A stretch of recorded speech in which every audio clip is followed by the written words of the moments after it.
Hi guys, my name is Emily, and although it's not quite the end of February when I'm filming this, I think I'm just gonna get this out of the way because I don't think I'll read anything else at this point. This is my February wrap-up, and I'm gonna start off with a picture book, and that is I Will Love You Anyway by Mick Inkpen and Chloe Inkpen. So this is a cute little book about a naughty dog. I think the illustrations are really adorable. The way this book was written was sort of in a rhyming, sing-songy type way, so it was also really great for reading aloud.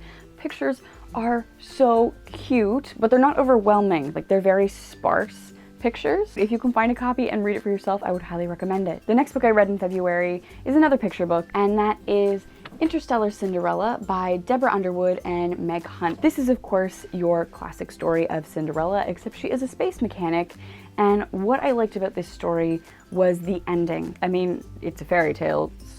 Spoilers? She gets with the prince, but not as his wife, as his mechanic, which I thought was really cool. Like, we're still playing with this fairy tale, but we have this sort of like badass punch to the end of the story where she doesn't have to be with the prince to be fulfilled. A job is fulfilling for her. Being employed in her field of choice is fulfilling. That is a happy ending for her. Again, the illustrations are really cool. I like the kind of bold, dark colors. If you have any young people in your life, I would definitely recommend that you pick this up for them. The next book I finished was The Lord of the Rings, Fellowship of the Ring on audiobook. I was just sort of listening to that in the background over the past couple weeks.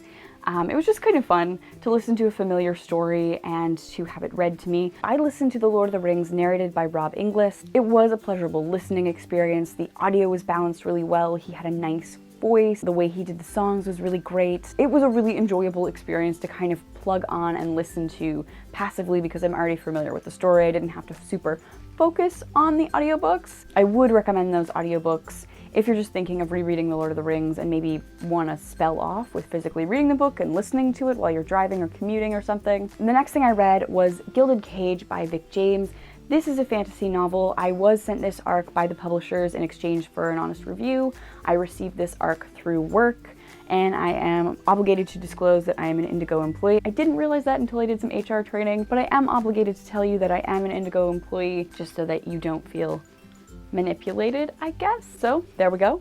I'm an Indigo employee. So this I do have a full review for, and this is a dangerous thing to say with anything, but it reminded me a little bit of Harry Potter. Before you get super excited and like overhype this book, this is set in a UK where magic exists in a small percentage of the population. There's magic, there's rebellion, there's this sort of dichotomy between the haves and the have-nots, and where it reminded me of Harry Potter, it's almost like it's a slightly grown-up conversation. If the Harry Potter series makes any sort of commentary on class and race with the wizards and the muggles, or the wizards and like the house elves and the magical creatures, like creatures with sentience and magic that are human-like but not deserving of the rights of the wizards. If Harry Potter makes any sort of commentary there,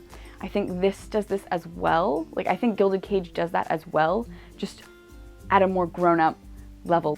So, I mean, it's definitely not the same feel as Harry Potter in terms of Harry Potter being a very warm and rich and sort of kooky world, but I think some of the issues are the same, and I think if those issues and thinking through those issues interested you at all, you might like Gilded Cage. I will leave a link to my review video of this book in the description box down below. You're welcome to check it out if you'd like to see a little bit more of my thoughts on this book. Definitely would recommend that you pick it up. It was a fun read, and it is available in stores now. The next thing that I read was Amulet: Escape from Lucian by Kazu Kibushi. This is the 6th installment in the Amulet series. Can't really talk about this series without spoiling things at this point. It's still fun, I'm still enjoying it. I am a little bit worried about reading book 7 and then having to wait for the next one, because so far I have been lucky enough to just sort of read them at whatever pace I want.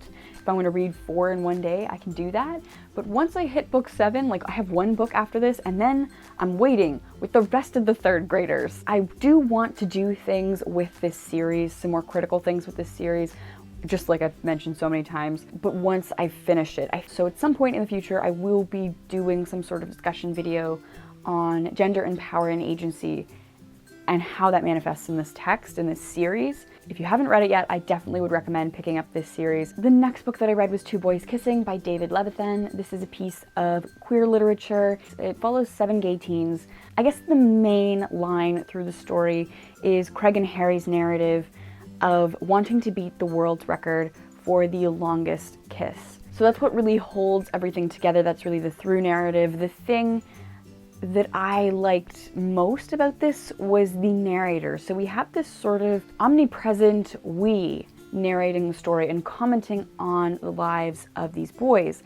And what you quickly come to realize is that this we is like the generation lost to AIDS, like the gay men that have come before. This book really gives you the sense of that community loss, that sort of massive generational gap that exists. And I haven't encountered that yet in queer literature.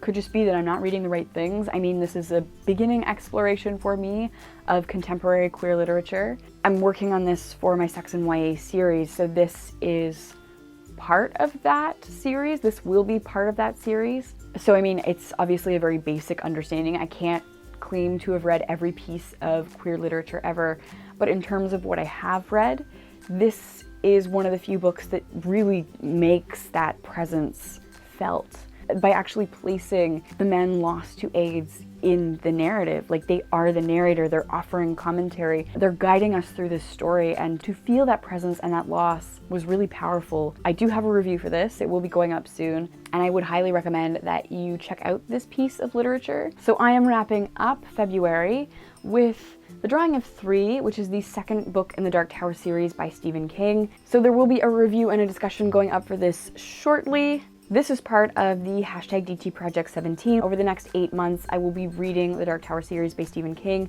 I have a playlist for this. I have a Goodreads group for this. If you're interested, join us. Everything will be linked down below. So this is part 2 of Roland's journey. This is him gathering 3 people into his party to go on this quest for the Dark Tower. What I think I liked about this is perhaps the familiarity of it. So Roland is pulling people from the real world, from our world. It feels a lot more like Stephen King's other texts. So a lot of Stephen King's horror novels, the magic, the fantastic has crept into our reality and sort of polluted it.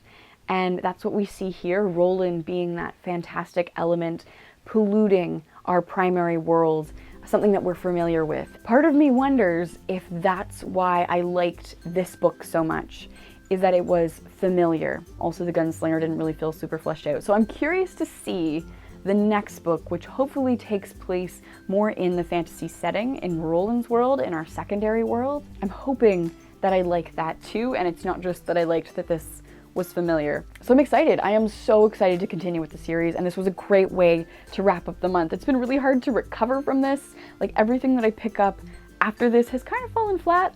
Like, I don't really want to read anything else. I just want to keep reading the series, but I know I have to pace myself. So these are the books that I read in February. I had a great time. It was awesome. I'm looking forward to March and reading on with the Dark Tower project, and yes, it was great. Let me know in the comments down below if you've read any of these books. How do you feel about them? What are your thoughts on them? Also, let me know what your favorite thing you read this month was. Thank you so much for watching, and I will see you soon. Bye.